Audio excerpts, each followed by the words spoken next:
I want you to know what it feels like to be left to die in a pile of on the side of the fucking road. But before I bury you in the ground, I'm gonna bury you on these blocks first.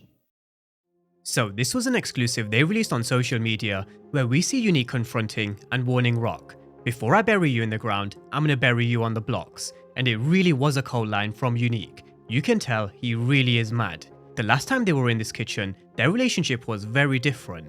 But a lot has happened since. A lot has changed since the beginning of season 3. A lot of these guys have changed and been through things on a business level and a personal level, which we definitely will get into in a lot more detail in this breakdown. But from Unique's point of view, he really is mad at Rock because he still believes that she was somewhat involved in what happened to him at the end of 305. So we're finally going to get to see a reaction in 407, where we have got a bit of a glimpse from this short teaser. But heading into episode 7, you can really feel that Unique does have the upper hand. He's about to take these blocks and hit her organization, even more than he's done so at the beginning of season 4, at a time where she hasn't even got her new one set up. And that really is an important point to remember. She may have struck a deal with her fees to become the supplier, but the infrastructure will take a few weeks to get sorted. But we are going to dive deeper into this conversation, Unique versus Rock, why Rock is going to face an uphill battle for the rest of season 4, and whether she can cope. How does she come out the other end? Or does Unique bury her for good, to the point where it's impossible for her to build back up, in all things Raising Kanan season 4. I seen everything. But the craziest shit I ever seen. You know, you ain't wrong about this butter pecan. Was a nigga who came back from the dead.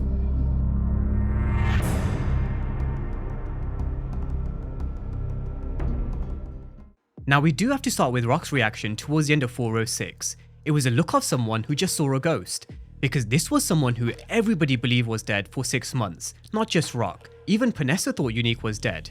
And on Panessa, I'm not too sure if Unique has kind of revealed himself to Panessa just yet, whether it was done off screen or whether it is coming in 407. I do assume we will have to see her reaction, because they've been building up to it with Unique dropping off envelopes in her mailbox. She's been worried, trying to make ends meet, struggling, and also blaming Rock. So I do think we do need to see Panessa's reaction. But Panessa, Rock, Marvin, Lou, Stefano, all of these guys thought Unique was dead and buried, because he's been gone for 6 months, and that's a hell of a long time for someone to be in the shadows. Now Unique wasn't just recovering for all of those 6 months, his recovery was around 2 or 3 months. The timeline from 305 to 310 was around 3 months, because he was back up on his feet, lurking in the shadows towards the end of season 3's timeline. But since then, he has been making some serious chess moves. He's been slowly plotting his moves, causing chaos, and putting this in motion for his comeback. He's gathered enough information and intel with the use of Ellie Tyler and OC.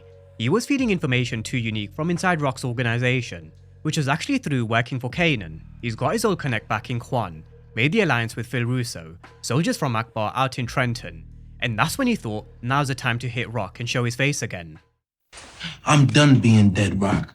See, I'm alive as a motherfucker now, and I want you to watch as I take back everything from you.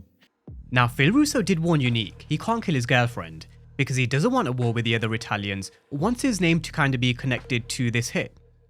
You can't be dropping bodies. Not even your girlfriend. Rock ain't my fucking girlfriend, man. Phil Russo warned that he's dropping way too many bodies, and if he's to back him, he needs to chill. So we are going to hear him sending Rock a clear warning that he's coming for everything that she took. You can tell he really wasn't happy with just being left on the side of the road like a piece of trash. Ironically, just like Famous. But he does say he's going to bury her in the blocks, and then he's going to bury her in the ground. No doubt, he means every single word of it. He ain't messing around. We've seen what he's done to Andre, and then Richard and Sonny, who used to run his Chinese restaurant. We saw what he was about to do to Lou, which would have been in and around the season 3 episode 8 or 9 mark. And now that he's finally got the soldiers to back him from Akbar, he's ready to rock and roll. He's ready to take it to the streets, take control again, and go from strength to strength. But in regards to this conversation, Rock has to tell him that it wasn't her. She does have to try and make him understand she had nothing to do with what happened to him back in mid-season 3, which, to be honest with you, Unique should kind of realize. Why on earth would Rock work with Ronnie? Why would Ronnie ever work with Rock when he absolutely hated her guts? I mean, sure, We have seen two rivals work with each other to get rid of a common enemy before, so it's not something that's beyond the realms of possibility, but not Ronnie Mathis. He was so stubborn, he was so stuck in his ways in terms of his hatred towards Rock, so him working with Rock to take Unique out just doesn't make sense. But whatever Rock says, even if she tries to tell him that she had nothing to do with it, he won't believe her, even if what she says makes logical sense. He's kind of gone into Ronnie mode where all he's thinking is fuck Rock. This is someone who's been physically and mentally bruised for a very long time, even though he's now somewhat back to looking like he never left. Even though he's back to wearing his flashy clothes, he's got his jewelry back on, he's got that classic Unique swag, the white beamer, he still won't be 100% right in the mind, and you can see it in this short clip. He's got a lot of rage, a lot of anger built up, he's angry, he wants revenge, he thinks he was betrayed and played by Rock, he's gonna have a short fuse, and it's not gonna take much for him to flip a switch. So, no amount of logical reasoning is gonna convince Unique she had nothing to do with it. He's stuck in his own thoughts, just like his brother was. He'll be thinking, fuck Rock. Now, this situation goes even deeper. It really is complex because there was genuine love here between both of them. We all had Unique whisper in 401 that tell Rock that I love her when he came back to early Tyler's. Juke also asked Rock something very similar, and she said she could have actually loved Unique. So, there really was genuine feelings between them, but that's definitely all gone. So back to this clip, you can see how angry Unique is. There's absolutely no love here. Rock ain't his girlfriend, and you can see how much it annoyed him when Phil Russo kept saying it back in 406. Now, to make matters even more complex, Rock was also pregnant with Unique's baby back in 401.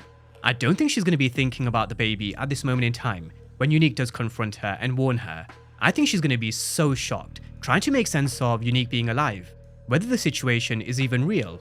She's going to be so muddled up in her own thoughts for a moment, I don't think she's even going to have time to think or mention the baby. I think it's way too soon anyway. However, a bit later on, I do think this story will come back into the picture because Patina Miller has teased there will be some remorse. So, I wonder when she has this conversation with Unique, when and if she does have this conversation, will she use it to try and calm Unique down? Will he even believe her? I mean, I wouldn't even be surprised if he thinks she's lying, because after all, it is Rock. Now, how does Rock react to this confrontation with Unique? We know she's really up against it. Her organization being here in the early parts of season 4, I'm sure that's something she'll finally figure out was Unique. She lost her lawyer in Andre Barnes and everything else. We know she's going to have this conversation with Marvin and Lou, and one thing we have to remind ourselves when it comes to Rock is, she is no quitter, she never gives up. There is no way Rock will ever bend a knee for Unique. They may have to take a step back and regroup, figure out a battle plan, but there's no way she goes out without a fight. I do expect her to come up with a plan, but what that is at this moment, it really is difficult to tell. I mean, who's to say her plan will even work? So, circling back around to the beginning, there are a few weeks lag for her to get her new product. If the synopsis teases Unique is going to move in on her corners in Queens, in a few weeks time, where will her organization even be? Will Unique be in that much of a strong position? She's left red-faced with all this product, but with no infrastructure or organization to move it. I mean, there's trouble with David and her transportation. Unique's now assuming control over her corners in Queens. Genuinely, how does Rock bounce back? It's very difficult to see how she hits back. But as I said before, she's no quitter, and the two people that she will have in her corner is Marvin and Lou, and I really can't wait to see how Lou holds it down for Rock, because I think we can all sense it is coming. You don't want to get on the wrong side of him, because we know what he's capable of.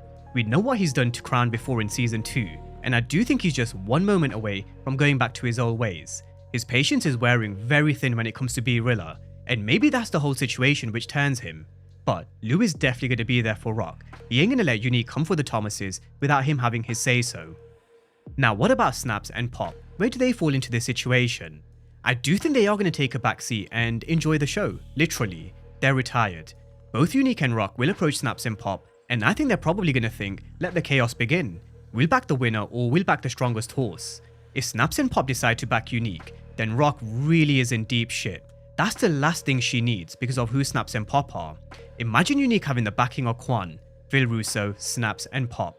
He takes control over the corners of Queens, all while Rock's organization is on pause, because that's what it is at this moment in time. Until that product comes through from Hafiz, she's been cut off by Quan. If Snaps and Pop make an alliance with Unique, it really is looking bleak for Rock. So, let's see who actually gets to see Snaps and Pop first, what the reason is for Rock and Marvin to come here, and what kind of proposal Unique puts on the table for these two. I do assume he is here to make an offer, so let's see if they bite. let's see if they make an alliance with Unique. But that's a breakdown of where we are in terms of Unique and Rock in terms of this little exclusive clip they posted for 407 on social media. I do think there are a lot of things we do need to take into consideration, like Rock having to wait a few weeks for her new product to come in. By that time, will Unique have already assumed control over Queens? Where do Snaps and Pop fall into this war? Which side will they pick? And sometime in the next couple of episodes, I do think they will be coming back around to Rock's pregnancy. That's definitely going to come back, and maybe that's something that could help Unique come back around. Let's wait and see. Let's also see how the Italian crime families kind of play a part, because they are really slimy. These mafia bosses really wouldn't bat an eyelid to kind of throw Rock, Marvin, or Unique under the bus. So definitely want to keep in mind. But drop all your thoughts down below in the comment section, and as always, thank you guys for watching, and I'll see you next time.